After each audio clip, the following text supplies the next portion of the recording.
Today, a story that's shaking up both Wall Street and Washington. If you've been following the news, you've probably heard about Tesla's massive stock crash and the controversial alliance between Elon Musk and Donald Trump. But this isn't just about stocks or politics, it's about power, influence, and some serious questions about conflicts of interest. Stick around. Please don't forget to share, like, subscribe, and comment. Let's start with the facts. Tesla's stock just experienced its steepest drop in 5 years. That's a huge deal for a company that's been a Wall Street favorite. But here's the twist. Elon Musk hasn't been fully focused on Tesla. Instead, he's been busy with political appearances, government meetings, and even controversial alliances. Now, I'm not saying Musk should be glued to his desk, but when your company's stock is in freefall, maybe it's time to refocus, right? Especially when so many investors are counting on you. Speaking of alliances, let's talk about the one that's raising eyebrows everywhere: Elon Musk and Donald Trump. Recently, the two spent 30 minutes at the White House in what many are calling a blatant sales pitch for Tesla. Yes, you heard that right. The President of the United States was essentially hawking Tesla cars to a group of reporters, and it wasn't subtle. Trump even had a price list of Tesla models, making it clear this was a targeted promotion for Musk's company. Now, she actually drove it around. It would really be wild.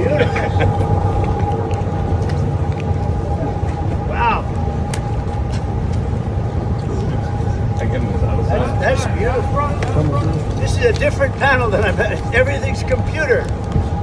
That's beautiful. Wow.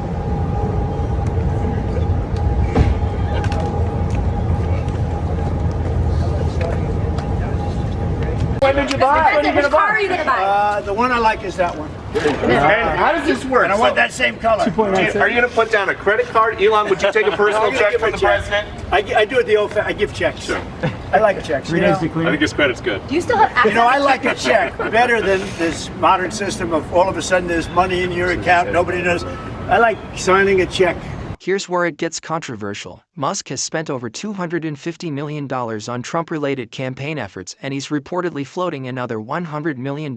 Critics are calling this a clear conflict of interest, especially since Musk had previously claimed he would recuse himself from any dealings that could benefit Tesla. I mean, I haven't asked the president for anything ever. And if it comes up, how will you handle it?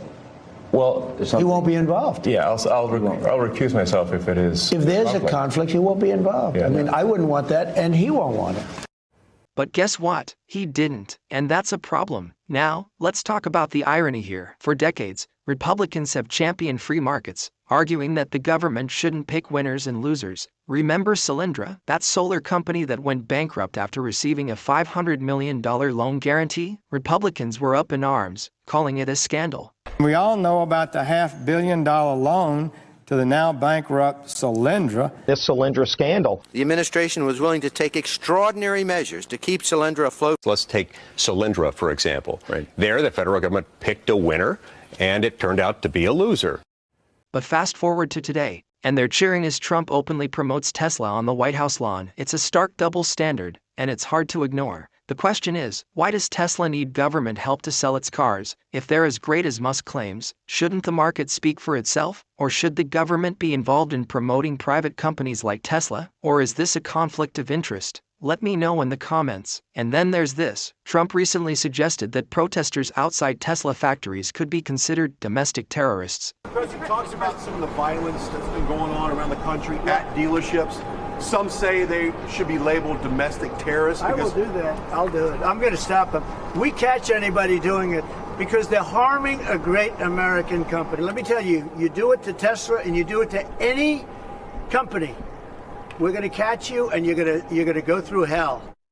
Let that sink in. Protesters exercising their First Amendment rights being labeled as terrorists for criticizing a company. Do you think Trump and Musk's alliance is just business as usual, or is it crossing a line? Let me know in the comments. This isn't just about Tesla anymore. It's about the dangerous fusion of government power and corporate interests. When the government starts picking favorites, it undermines the very principles of a free market. And that's something we should all be concerned about. Now, if you're a small YouTuber like me, you're probably wondering how to make this story go viral. Here's the secret sauce. Support the community. Like, share, subscribe, comment. Thank you. And don't forget to check out related videos for content. For example, how Tesla's stock crash or the history of Trump's controversial alliances. So, what do you think? Tesla's stock crash is Musk's fault? Or are there bigger factors at play? Is this just another day in the world of politics and business? Or is it a sign of something deeper? Let me know in the comments below. And if you found this video insightful, don't forget to like, subscribe, and hit that notification bell. Thanks for watching, and I'll see you in the next one.